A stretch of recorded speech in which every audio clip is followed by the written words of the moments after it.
Welcome. This is a live podcast recording, meaning that we are not going to edit the output from this. It will just go up live as a podcast. Should have it available next week. We're going to go ahead and get started. Greetings, greenhouse people, loyal listeners, and especially the folks here in the Gardens at Ball on the second day of Ball Seed Customer Days 2025. I'm your host, Bill Calkins, and this is the Tech on Demand podcast brought to you by Grower Talks. If you're not a subscriber to Grower Talks, I don't know what you're waiting for. It's been around for like 75 years, published every single month. In the cafe, you can pick up old copies and new copies. You can subscribe at growertalks.com or head into the cafe and fill out a form. And that reminds me to inform those of you listening to the podcast that this is being recorded live in front of a studio audience. Let's hear it from the studio audience. And this is our second day of doing this. We had part one recorded yesterday. If you didn't hear it, you're going to have to jump in the archives and check it out. But I'm your host, Bill Calkins, and my guest today is Jaime Kedrowski. Welcome, Jaime. And Jamie's the marketing manager for Ball Seed, and since taking this role, she's really elevated our B2B marketing to a whole new level, and distribution marketing tactics are her specialty. So if you have marketing questions, feel free to catch Jaime after this podcast, and I'm sure she would love to talk to anybody about the tactics she uses, right? Absolutely. Cool. Absolutely. And her job is no easy task, trust me. And I'm not going to read her bio, but we're going to jump right into the topic. But let's just say Jaime has, at least a decade of horticultural, nursery, and agricultural marketing experience. Probably more than that. Jaime's great, and I think you're going to really like a lot of the ideas that she has for us today. But I asked her to join me today for a chat about the short-term future of our industry. I'm calling it Horticulture 2.0, Rethinking the Industry. And like I said, this is part two to this topic. So here's how it's going to go. I have three, what I'm going to call big ideas. I'm going to throw them at Jaime one at a time with my own thoughts and then see what she has to say, or if she has even bigger ideas and approaches, which I'm sure she will. And this is really kind of right in her wheelhouse. So like I mentioned before part one, there are no right answers. Neither of us have a crystal ball. But what's going to come out of this are ideas for all of you to ponder and potential directions to steer as we move into this new era of horticulture. Jaime, you ready for big idea number one? I'm ready. Thanks for having me, Bill. Absolutely. Big idea number one. I'm going to call it culture versus horticulture. How do we make our industry more relevant to today's consumer? I look at it as millennials are now making up our key customer demographic. And millennial, I'll just say, are in their 30s and 40s, frequently buying first or second homes, having kids, starting families, doing what 30 and 40-year-olds do, in a goal to make our industry more relevant to this customer base. We did a great job with the baby boomers. Gen X, I'm a Gen Xer, but we're kind of a small generation, so millennials really is the sweet spot. I'm going to throw out an idea that we need to talk about plants in terms of time savings.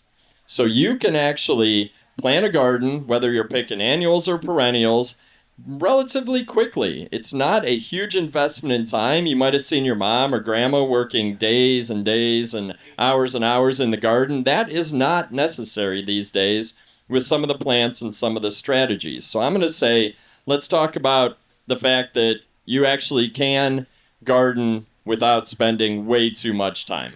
Jaime, any ideas? I think that is a very true statement, Bill. Absolutely. You can garden without spending a lot of time. Specifically related to the millennial generation, I think one thing we all know about the millennial category and the millennial age group is that they really love to innovate. They like to think outside of the box, dare I say, break the rules when they can and when it's appropriate. So I think that concept of being able to garden with less time, less resources is very true. That's a trending kind of activity that we're seeing within the gardening and retail consumer sector right now that I think will continue to grow. I also think it taps into that innovation piece. You know, the standard cut and dry way of doing things in the garden is not necessarily what the millennial generation or the next generation, Gen Z, is looking for. So I absolutely think that's applicable. That's true. And how important do you think it is to start thinking about Gen Z as an emerging customer base? Yeah, it's that fine line that we're all walking, right? And I think what we all know and what we see in the Gen Z age group is that they're very digitally present. And when you're digitally present, there's very quick turnover for content, very quick turnover for conversation. And I also think that it amplifies the opportunities for engagement. And so I think Gen Z is already making themselves very present, very known in what they like and what, they respond to. And so I would say as early as this afternoon is a great way to engage Gen Z. They're probably on their social media channels now talking about what they like. And so to meet them halfway with what we're interested in and kind of sharing those thoughts and ideas is a great way to get started. That's cool. And as I think about it, we have so many generations shopping at garden centers right now. Baby boomers are still buying a ton of plants. You got Gen X, you have millennials, you have Gen Z, and probably some Gen Alpha already buying plants. I have a 15-year-old daughter whose room is full of plants. So I do know that, and one of the rules of marketing is you aim for a target audience, but you're going to hit all of those concentric rings around it. Another idea I had for millennials, Z, and Alpha is to talk about plants in terms of what they do. So plants can be a form of relaxation. And in today's sort of high anxiety society, I think plants are a great low stress option. If you're a young parent, maybe you're gardening to provide a low stress place for your kids to hang out. So I do think talking about the secondary benefits of plants, yeah, they're pretty, but what do they do? Absolutely. I think we're seeing that across the board. All generations, all types of buyers, consumers, how they're interacting with plants. It speaks to that sort of customization piece of gardening and interacting with different plant material, where if you're interested in pollinators, we know that trend is heavy now, and you want to have a custom or curated gardening experience to the pollinators that you like the most. Maybe that's hummingbirds. Maybe you don't care so much for bees or wasps. You're able to have that curated for you. And I think that speaks volumes to the customization piece that we're seeing across the board of all generations. And I promise you, Jamie not discuss this ahead of time, but this is a perfect segue into big idea number 2, which are new plants versus new solutions. We talk a lot about new varieties. I mean, we're sitting in a garden surrounded by thousands of plants, hundreds of new varieties, and hopefully everyone's gotten a chance to go out and check them out. But I think products today need to be more than pretty. They need to solve problems, offer these multiple benefits. And Jamie already mentioned pollinators. That is a huge opportunity for folks to customize their gardens and curate their gardens. And I was thinking maybe the whole drought tolerant or water wise might be a good trend or a good hook as well for newer consumers coming in, is talk about maybe the benefits of the plants. And I was thinking a garden center could very easily do a social media post every month about a new benefit of plants. Call out specific varieties. Maybe it's the ones you're long on and need to sell. Maybe it's the new cool ones in your store. But having a customized approach, I think, is important. What other ideas do you have for new solutions, Jamie? Sure. So being in the millennial category, thinking outside the box, being innovative. So on the pollinator trend, it's heavy right now. I think that we should lean hard into the pollinator options. But I also think there's a gap there where we can educate on pollinators themselves. So maybe you historically love hummingbirds, but maybe, you want to learn more about creatures or critters within your territory that also help on the pollination impact. And so I think garden centers, retailers can really, even landscapers can educate on pollinators and maybe open up kind of an opportunity where if someone, has a liking towards hummingbirds, but they are educated on, let's say, wasps, that piques their interest. All of a sudden, now there's a whole new portfolio of plants that now they're engaged with, they're interested in buying, and there's a function behind that. So I think thinking outside the box a little bit of, hey, yes, these plants are good for pollinators, but also we can educate you on the pollinators as well and sort of go further with that impact on how we're speaking and interacting with the different consumers. I think that's great. And the education, I want to dig into that a little bit because, sure. I don't know, I've been talking to garden centers for 20 years. And for a long time, we talked about classes in the garden center. 30, 45-minute classes, Saturday mornings. Sometimes you charge for them. Sometimes you offer them for free. And I do still think there's a place for that. But perhaps now the way to engage is digitally and quicker. Any thoughts? I feel like you could do TikToks or YouTube shorts on specific pollinators. I like that idea. I love that idea, actually. And I think your other idea of the social media campaign around different functions, too, is brilliant. And the reason is because, those are high impact moments where if a consumer is on the fence about going to the garden center or engaging with a new plant that they haven't tried, that is a really quick high impact moment where that could influence them to then go and buy or make the decision to try something new. So I think all the different opportunities for engagement, whether digital or signage within the store, should be capitalized on, because you never know when that quick moment or interaction is going to influence someone to make that decision. And I do think we sometimes underestimate the fear factor. Like, Yes. people are afraid to try new plants and to even dip their toes into gardening. And that's something I think as an industry, it's on us to reduce that barrier. And it's really on us to explain how easy it can be. When I to friends who are buying a home, starting to garden, I just say, well, get a dragon wing or a whopper or something. Like, you can't fail with those kind of plants. But I also think if you can then weave in this pollinator idea, kind of a no-brainer pollinator plant, maybe some of these Angelonia or things like that, you're really going to have an opportunity to catch people and get them excited.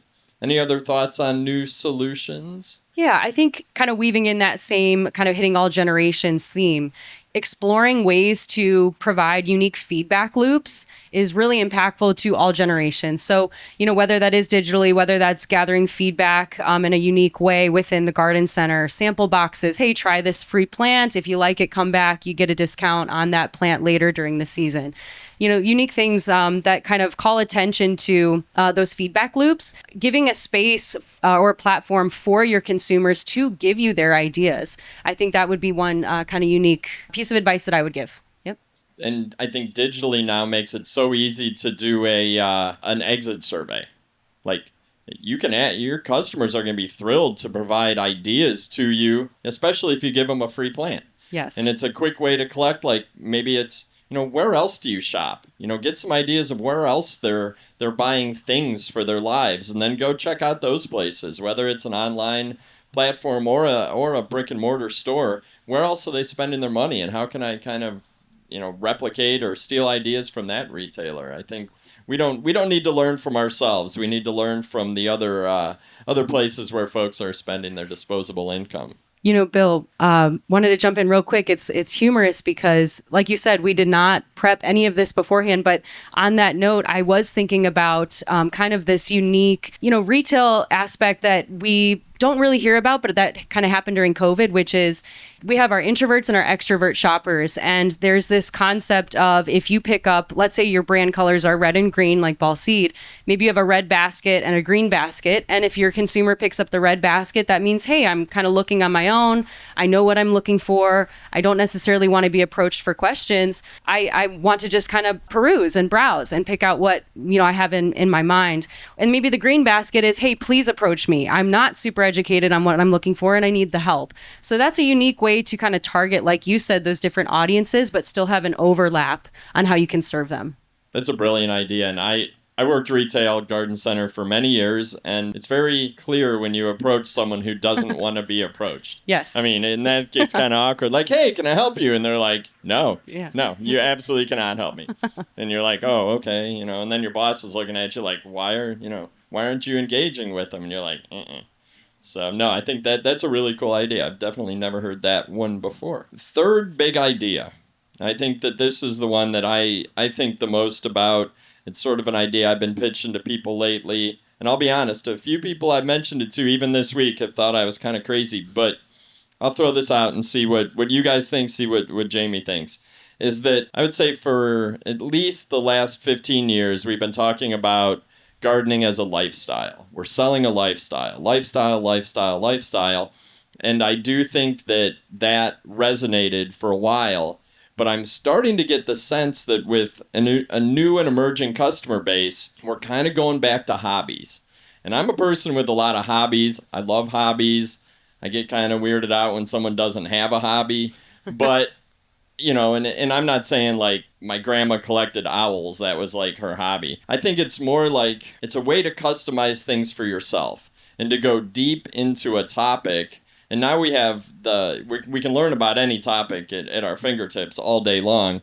So I think that we're moving back toward hobbies with what I would consider younger generations today, younger than me. I'm turning 50 next year. But I wonder how we can pivot the messaging to talk a little bit more about gardening as a hobby. And really hit me that we've talked for the last few years about plant collectors. People who are buying house plants, like immersing themselves in this monstera or, a specific house plant, learning everything about it, spending a lot of money on one or two specimen plants. But now I get the sense that these folks are now buying homes, buying second homes, moving this hobby outside. So I'm thinking that maybe it's a matter of curating collections within a garden center so that, maybe this person's super excited about dahlias, dark leaf dahlias, which are, a huge trend in horticulture right now, certainly from the breeding side, but I think that's being driven by consumers. So what do you think about hobbies coming back? So I completely agree with you, Bill. I think that hobbies are absolutely coming back. The age of information, we have access to all these tools and resources.